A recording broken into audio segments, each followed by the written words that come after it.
In this lesson, we will continue our discussion on the applications of right triangles. More specifically, we will be studying navigation problems.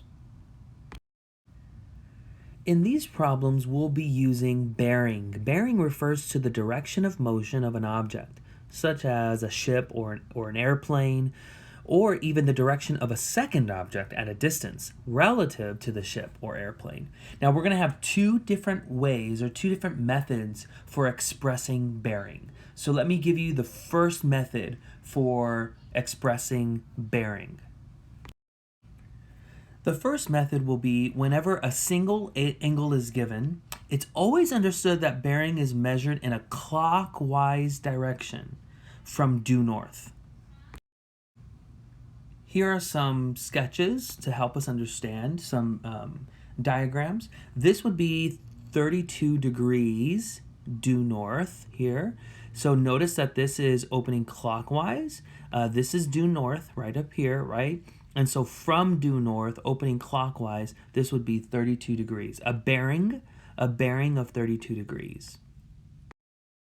The next one here is a bearing of 164 degrees.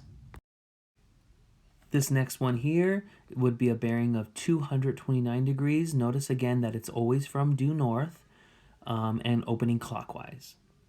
And then finally, 304 degrees, a bearing of 304 degrees. Now, I do want to emphasize that a correctly labeled sketch is crucial for these problems, for solving these applications.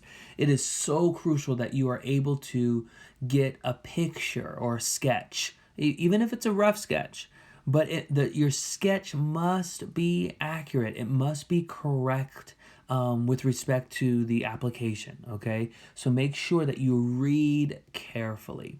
All right, let's tackle our first problem.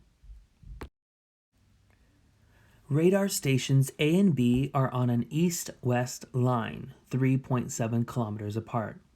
Station A detects a plane at C on a bearing of 61 degrees.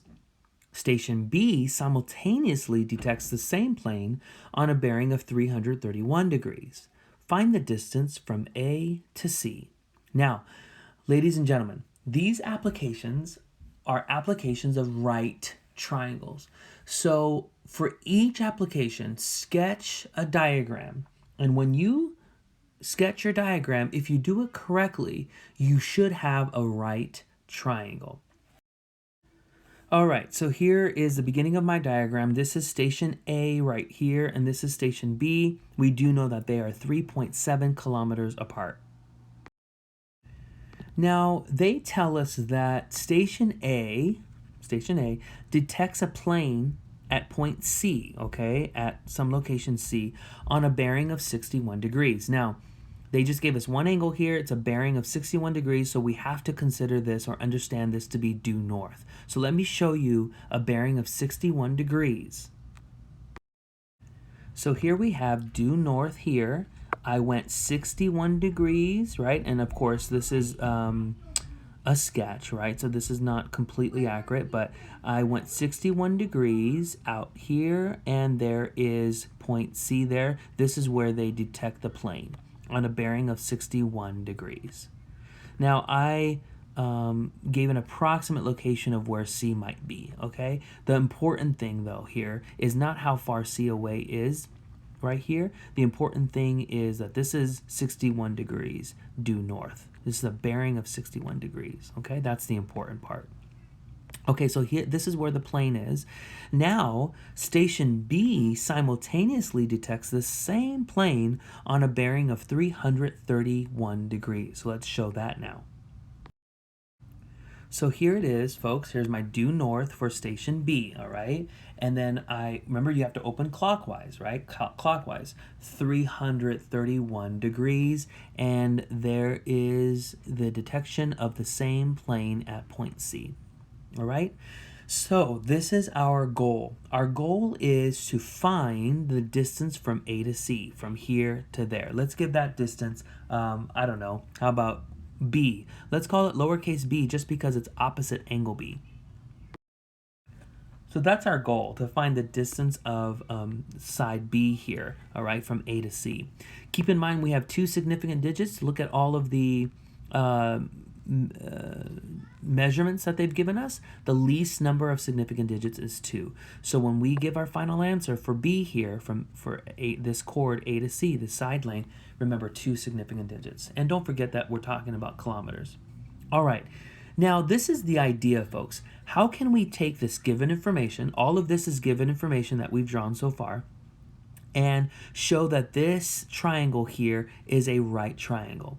Well, the only way you can show that this is a right triangle is if you can show that one of these angles, of course, is 90 degrees. Now, I don't know about you, but it looks like this one has hope of being 90 degrees. I cannot assume that it's 90 degrees. I cannot assume this is the right angle. I have to prove that. So if this is going to be the 90-degree angle, because it looks like it could be, then I have to show that this angle and this angle here inside the triangle are complements of each other. So how can I show that? Well, let's get started. Let's find this angle measure inside the triangle here. The first thing I want to highlight is that a line drawn due north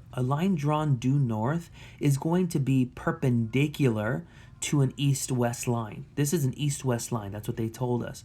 And due north would be perpendicular to east-west, right?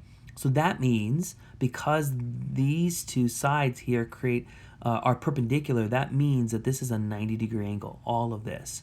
So that means this angle in here must be the complement of 61 degrees. So then we can figure that this angle in here, when I subtract 61 degrees from 90 degrees, I end up with 29 degrees. 29 degrees is the complement of 61. 61 plus 29 would be 90 degrees. So this angle inside the triangle must be 29 degrees. All right, so let's see if we can show this angle here, or find it. Keep in mind that they gave us a bearing of 331 degrees. Now I want you to watch this carefully. From due north here, all the way around, if I stop here, ladies and gentlemen, right here, that would be 270 degrees, 270. That must mean the angle that is inside this triangle right here must be 331 degrees minus 270. If you subtract this amount, if you subtract 270 degrees, you'll be left with just this angle here. So this angle must be 61 degrees. All right, now this is the point I want to make. If this angle is 29 degrees and this angle here is 61 degrees, notice that 29 degrees and 61 degrees are complements. If you add these two angles here, you get 90.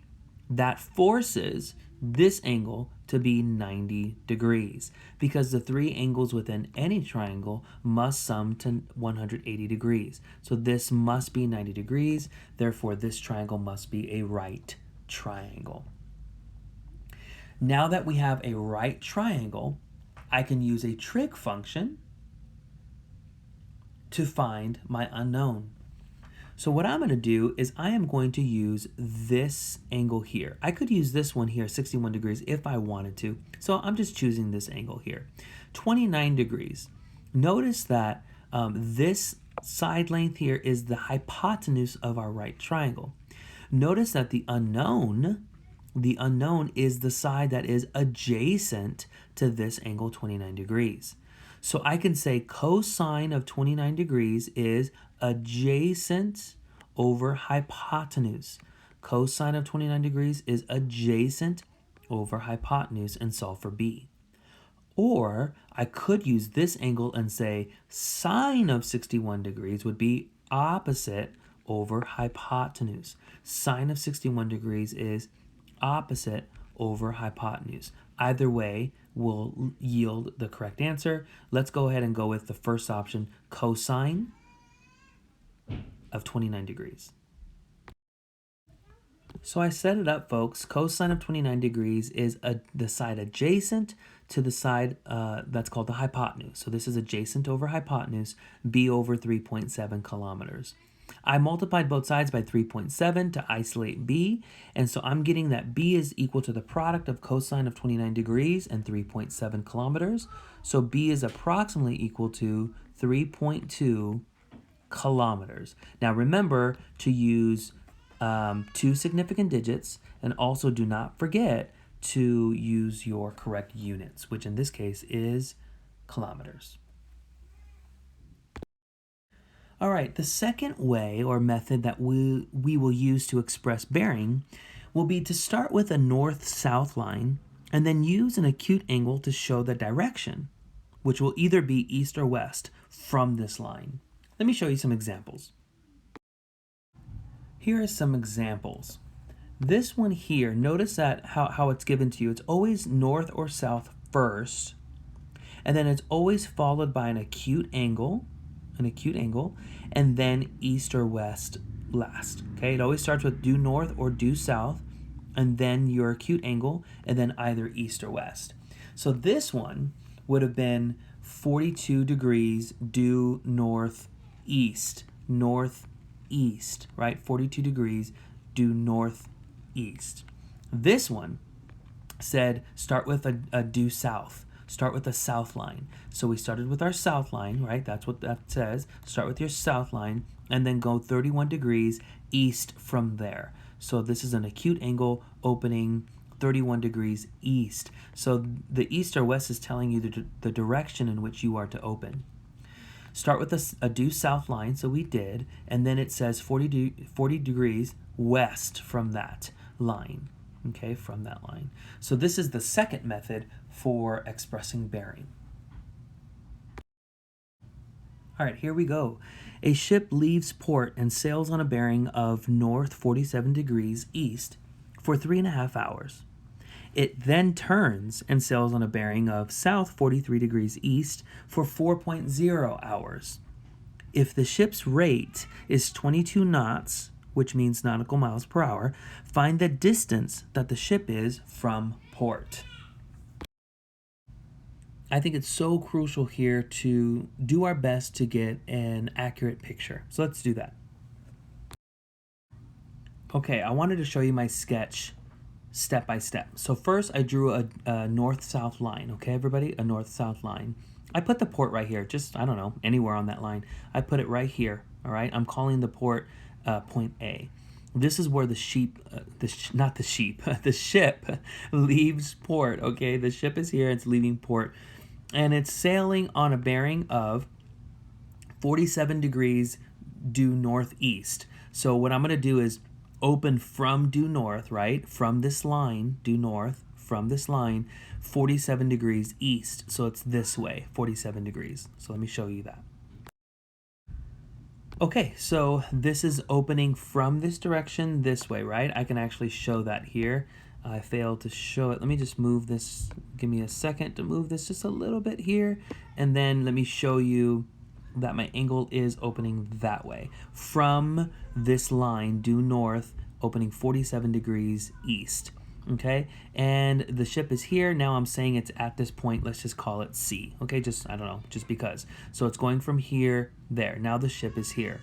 Now, when the ship reaches this point, it says it starts to turn on and sails on a bearing of due south 43 degrees east. So what I want to do at this point is draw a new north-south line here, a new north-south line through this point, okay?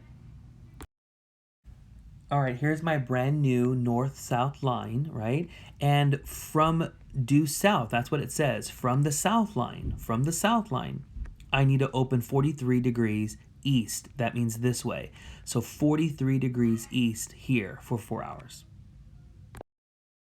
Okay, everybody, so I opened from the line due south, right? Because that's what they asked me to do. And they also asked me to open 43 degrees.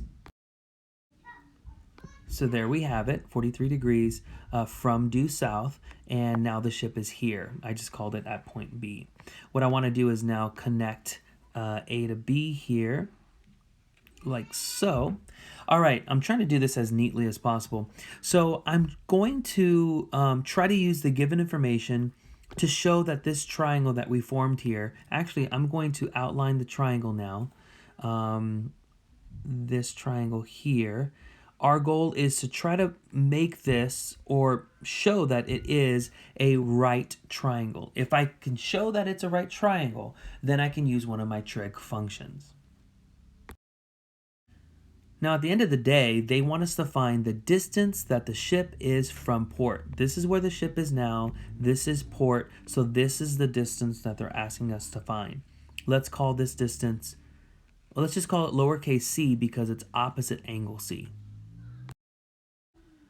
All right. Let us notice that north-south lines, we have a pair of them, they are parallel, right? North-south lines are parallel, of course. So we have a pair of parallel lines, and watch this. This is a transversal, a line that is intersecting a pair of parallel lines. We discussed this in an earlier lesson. We also discovered, or were understanding the special relationships between angles whenever we have a pair of parallel lines and a transversal. We talked about how alternate interior angles are equal in measure. That means this angle here must be 47 degrees because this angle and this one are alternate interior angles. They're on opposite sides of the transversal and they are within the parallel lines. And now look what we have. 47 plus 43 is 90. 47 plus 43 is 90. That makes this angle right here, all this angle here, from one side of the triangle to this side of the triangle, 90 degrees. That's a right angle. We have a right triangle. Okay, there's my notation to denote that this is a right triangle because 47 plus 43 is 90 degrees. All right, we have a right triangle. Now, we recall this formula for motion. Distance is equal to rate times time, rate or speed times time. We can use this to find the distance from A to C and also the distance from C to B. I've labeled those sides B and sides A here. I labeled it side B just because it's opposite angle B and side A just because it's opposite angle A. So I'm about to use this formula, distance equals rate times time, to find this distance. Now, they told us the speed or the rate, 22 knots or nautical miles per hour, and they told us the time.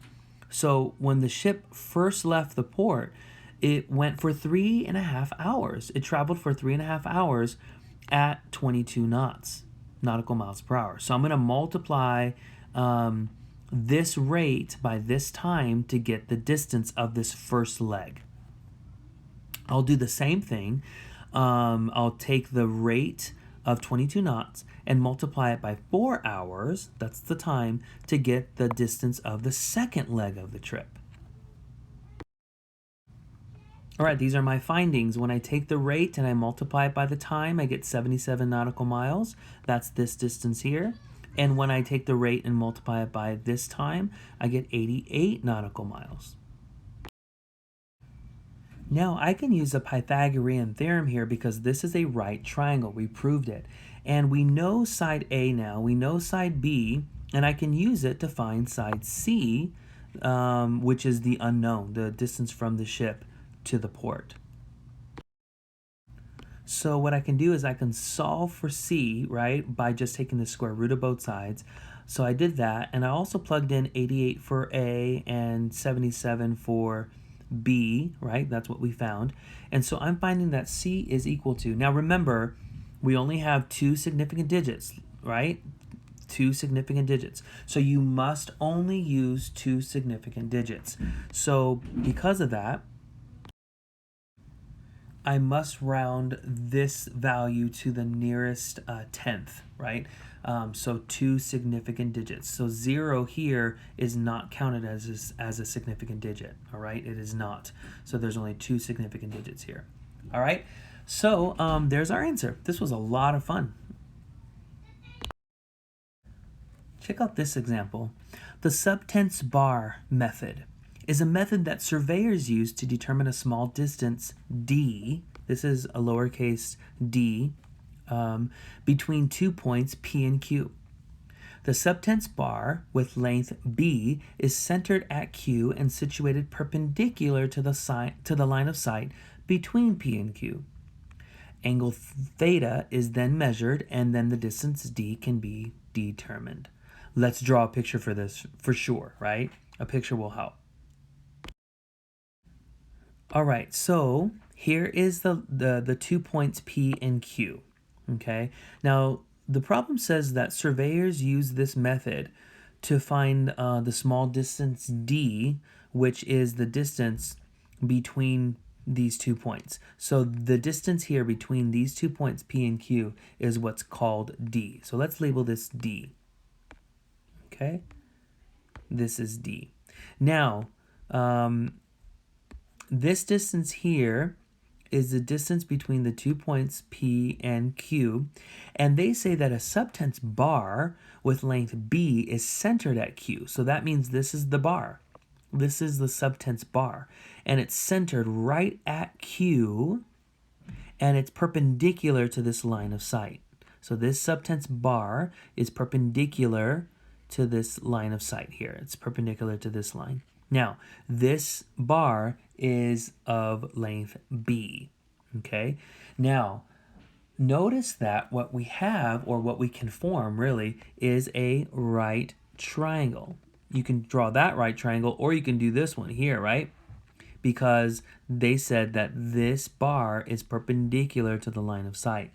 So this is definitely, indeed, a right triangle. Now, keep in mind that the subtense bar right here is, the whole thing is of length B. If the whole bar is B and it's centered at Q, then just this amount right here would be half of B. So let's go ahead and label that half of B. So this is half of the bar, and this is the other half of the bar of length B. Now they said that once the bar is here, located here, we can measure theta. So this is theta here, folks. Let me see if I can draw it. This is theta. All of this is theta. So let me see if I can draw it for you. So there's our angle theta right here. All right. So this is everything they gave us so far. So here comes the question.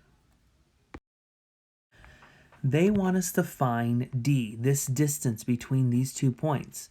Find this distance when theta is 1 degree, 23 minutes, and 12 seconds, and B, the bar, is 2 centimeters long. Notice how they gave you these measurements. Let's count significant digits. 1, 2, 3, 4, 5 significant digits here, and you have to count all these zeros. 1, 2, 3, 4, 5 significant digits. So remember that for our final answer. All right, so we definitely have a right triangle here, and we want to pull out one of our functions. Now, notice that the function is going to be of the function of theta over 2, half of theta. But because all of this is theta, we want this right triangle up here, or this right triangle down below. You want one of those right triangles. Let's just talk about this one up top. Here, let me highlight it in green for us. We want this right triangle there, okay? So we can't say theta because theta is from here all the way to there. We basically want to say half of theta. So I'm going to use a function of half of theta. And notice that we're talking about the side opposite theta over 2 and the side adjacent theta over 2. When I say half of theta, I mean theta over 2. This much is theta over 2. So opposite over adjacent, that sounds like tangent. So what I'm going to say is tangent of half of theta, right, must be opposite, which is b over 2, over adjacent, which is d. Did you guys catch that? Tangent of half of this angle, so theta over 2, must be opposite over adjacent, b over 2 over d. Now the question here is find D, find this distance. Now remember that theta is this angle here, right? So we're taking half of that angle, right? What you may want to do this when you start doing this calculation is change theta to decimal degrees. And if you do that, you'll find that theta is approximately equal to 1.386666667 degrees, right? And that's what theta is, 1 degree, 23 minutes, and 12 seconds in terms of decimal degrees, all right? So keep that handy. Now, what we want to do is work with this and isolate D. So can we do that together?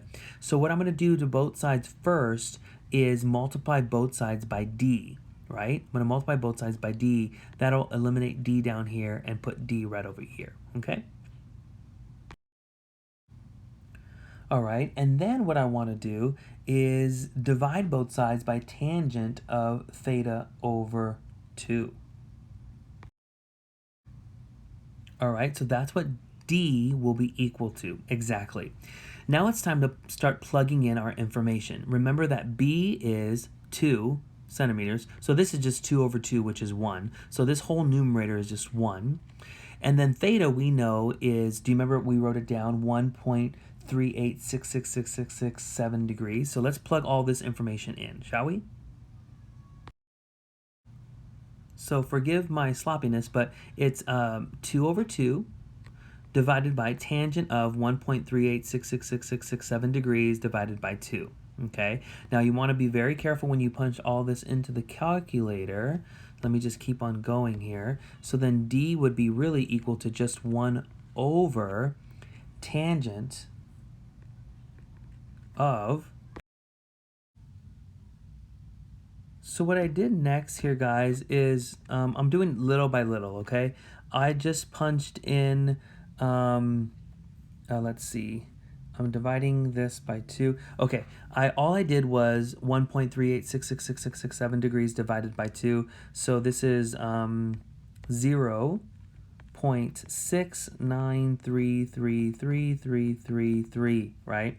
That's what I'm taking tangent of. So I actually punched all this into my calculator. I punch in 1 and then divided by tangent of this value, and I am getting that D is equal to, or approximately equal to,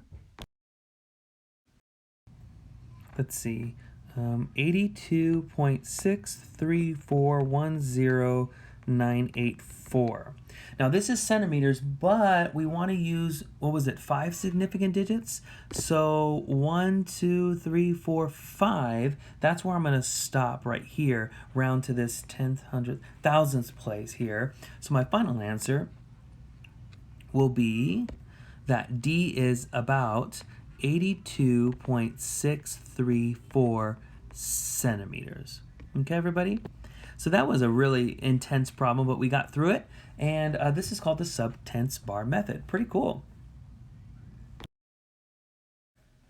All right, here's the last example. It's pretty fun. John needs to know the height of a tree. From a given point on the ground, he finds that the angle of elevation, right, this is the given point on the ground, the angle of elevation to the top of the tree is 36.7 degrees. That's right here. He's some feet away from the tree. They don't tell us how far from the tree he is, from the base of the tree, but they do tell us that the angle of elevation to the top of the tree is 36.7 degrees. From this point, he moves back 50 feet.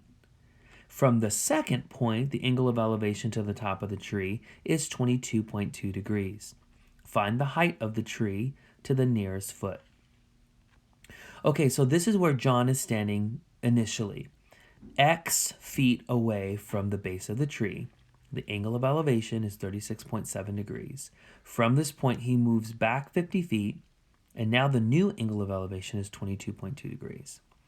All right, we're going to use the tangent function here to answer the question because tangent of 36.7 degrees involves opposite over adjacent. Those are the two sides that we're dealing with.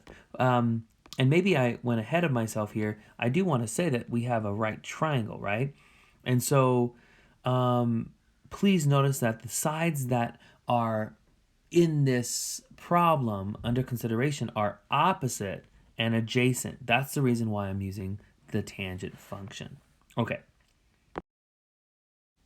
All right, here we go. So tangent of 36.7 degrees would be opposite over adjacent. So opposite over adjacent, h over x.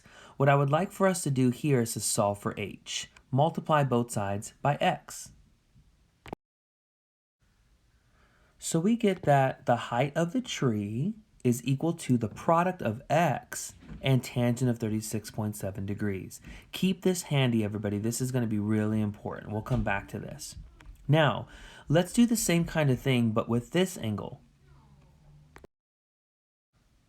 Notice that tangent of 22.2 degrees is opposite, now watch this, over adjacent. Remember, you don't want to just say that this is adjacent. We want a right triangle. So now you're looking at this larger right triangle here, okay? So the side opposite the angle 22.2 degrees is h, and the side adjacent is x plus 50, both of these, right? So I have tangent of 22.2 degrees is h divided by, or h over, x plus 50.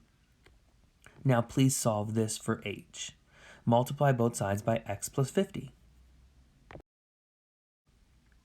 So now we're saying that the height of the tree is equal to the product of x plus 50 and tangent of 22.2 degrees. Now here's our logic. If the height of the tree is equal to this expression, and over here the height of the tree is equal to this expression, that must mean that this expression is equivalent to this expression. So now we will set each of these expressions equal to each other. So what we're going to do here is solve for x. Now this becomes a lot of algebra at this point. Now listen, this is the idea. Let me give you the overall kind of idea of where we're headed, okay? What we're going to do right now is try our best to solve for x. Once we have found x, we will plug x in to this expression here to find the height of the tree. If we can find x, then we can find the height of the tree. So we're going to come back to this. You may want to highlight this. We're going to come back to this expression when we're all done solving for x. So now let's use algebra to isolate x. The first thing I'm going to have you do is distribute tangent of 22.2 degrees. Now that we have distributed tangent of 22.2 degrees, I'll collect my variable terms on the same side. In other words, I'll subtract this term from both sides. So now we have x times tangent of 36.7 degrees minus x times tangent of 22.2 degrees is equal to 50 times tangent of 22.2 degrees. And we're on our way. Now, let me see if I can move the screen up for you here. What I would like us to do is to factor out the common factor of x here. Now that we have x factored out, we can divide both sides by this expression in order to isolate x. So there we have it, everybody. X is equal to 50 times tangent of 22.2 degrees, and all of that divided by tangent of 36.7 degrees minus tangent of 22.2 degrees. All right. Now, I'm not going to plug that into my calculator yet because that's going to give me some long decimal, all right? What I want to do is go back to, can I scroll back up here? Do you remember me saying that, hey, keep this handy, everybody, this expression, because once we find x, we're going to plug it in right here to find the height of the tree? Well, now we're ready to do it. So I'm going to replace x here with what we just found. So here we have it. Remember that h is equal to this product, and I just replaced x with this long expression, okay? So I just plugged it in there, substituted. Now be careful how you read this. This is 50 times tangent of 22.2 degrees divided by tangent of 36.7 degrees minus tangent of 22.2 degrees. And all of that, all of this times tangent of 36.7 degrees. So maybe if I write this out, it might look a little sloppy, but it may make a little more sense to you if I write it like this. Tangent, 50 times tangent of 22.2 degrees, right? That divided by tangent of 36.7 degrees. I don't know if this is helpful here. If it is, awesome, right? All of this times tangent of 36.7 degrees. All right, this is going to be the height of the tree. Now be very careful to plug all this into your calculator correctly using grouping symbols. And remember to never round your work. Don't round anything until the very, very, very end. Okay, I'm trying to make this, trying to do this step by step here. I punched in tangent of 22.2 degrees and I got this number here. I punched in tangent of 36.7 degrees minus tangent of 22.2 degrees and I got this number here, okay? I punched in tangent of 36.7 degrees, got this number here. All right, so it's probably helpful to just make sure that you are getting what I'm getting each step of the way. When I punch all of this in, remember they asked for the nearest foot. So I want to say approximately equal to 45 feet. Don't forget the unit, all right? So the height of the tree is about 45 feet. They told me to round to the nearest foot. All right, this problem had a lot of algebra, but it was a lot of fun. So this was really great.